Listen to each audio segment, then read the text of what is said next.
O eco da escuridão. Existem lugares, dentro da própria casa, onde a luz hesita em entrar, como se o espaço estivesse além do entendimento humano, e cada sombra que se arrasta pelas paredes não fosse criada pela ausência de luz, mas sim pelo nascimento de algo que observa silenciosamente, esperando que alguém olhe de volta. E quando o olhar se encontra com o desconhecido, a realidade se dobra em linhas que não podem mais ser corrigidas. E foi exatamente isso que aconteceu com um homem que gostava de viver sozinho, que acreditava que a solidão o protegia do peso do mundo, sem perceber que às vezes o que está fora é menos ameaçador do que aquilo que espreita por trás do próprio silêncio que chamamos de lar. Ele havia se mudado há pouco tempo para um apartamento antigo, com corredores longos, que pareciam reverberar todos os ruídos, como se a arquitetura tivesse sido projetada para multiplicar cada passo, cada batida, cada respiração. E na primeira noite, enquanto se deitava em sua cama, sentiu que o quarto parecia fundo demais, como se a escuridão tivesse um eco que respondia tudo de forma sutil, mas inegavelmente real.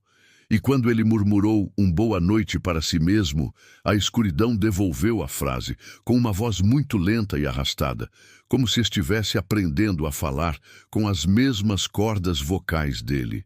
No início ele riu, achando que era apenas sua mente confusa pela mudança, pela exaustão, pelas sombras que ganham formas quando os olhos se esforçam demais para ver o que não se deve enxergar.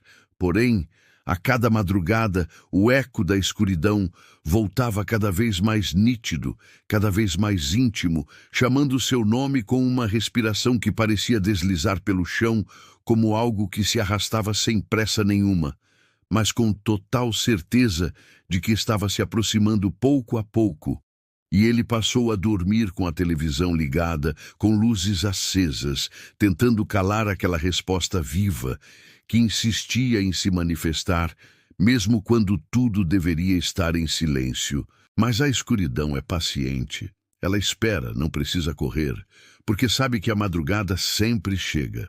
E numa dessas noites, quando a casa finalmente ficou sem nenhuma luz, sem nenhum som que pudesse proteger o homem de sua própria consciência, ele ouviu seu nome ser pronunciado pela escuridão, e desta vez não era um eco, era alguém ou alguma coisa muito próxima, e o medo congelou todos os seus sentidos, porque ele percebeu que a voz estava ao lado de sua cama, respirando no ritmo dos pesadelos que ele nem sequer sabia que tinha.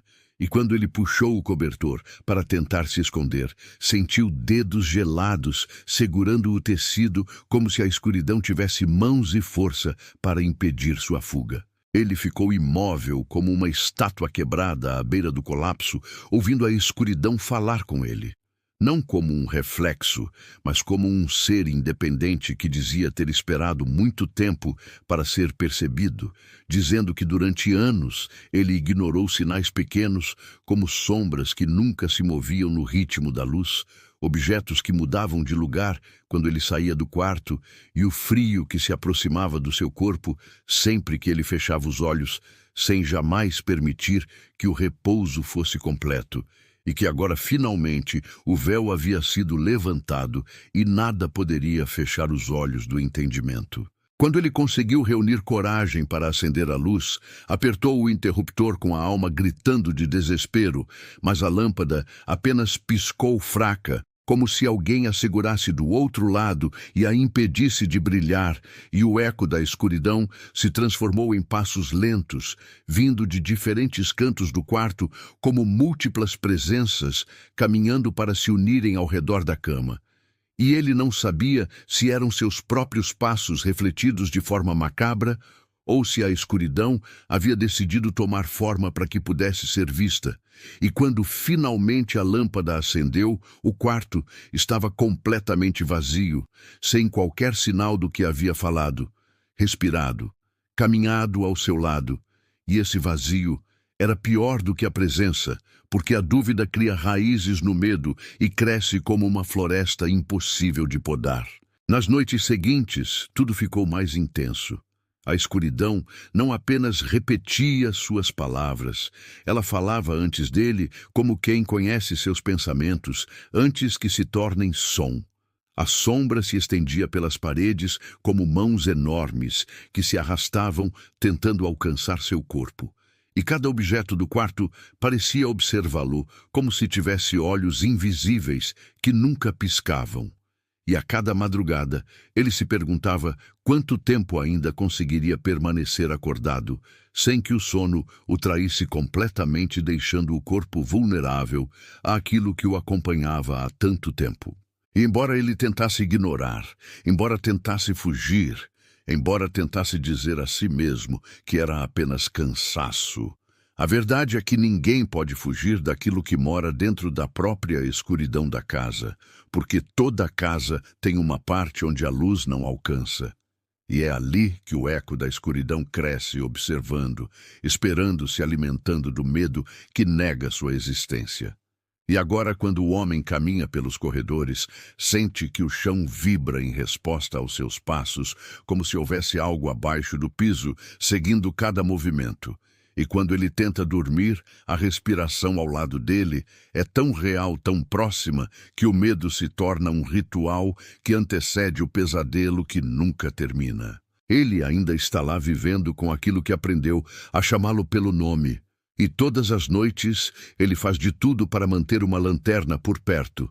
Mas às vezes a lanterna falha, e quando isso acontece ele sabe que a escuridão sorrirá, porque ela nunca esquece quando é ignorada, e ela quer ser vista, quer ser ouvida, quer estar presente até o último suspiro.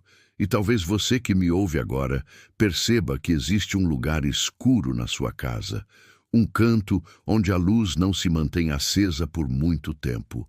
E se você ouvir sua própria voz, voltando de lá, como se algo respondesse, lembre-se, o eco da escuridão sempre encontra quem tenta conversar com o silêncio. Eu agradeço por permanecer comigo até aqui, por entrar neste espaço onde o medo não precisa ser explicado, apenas sentido. E se essa história encontrou um espaço dentro da sua mente, clique em gostei para mostrar que está pronto para seguir mais fundo. Inscreva-se para continuarmos juntos neste caminho obscuro. Compartilhe para que outros também ouçam o chamado e comente qual lição você acredita que esta história deixou. Porque talvez a lição seja que a escuridão nunca é apenas ausência de luz, ela é presença viva e paciente, e nos encontraremos no próximo ritual, narrado aqui em Crônicas de Outro Mundo, onde aquilo que responde na escuridão está esperando você.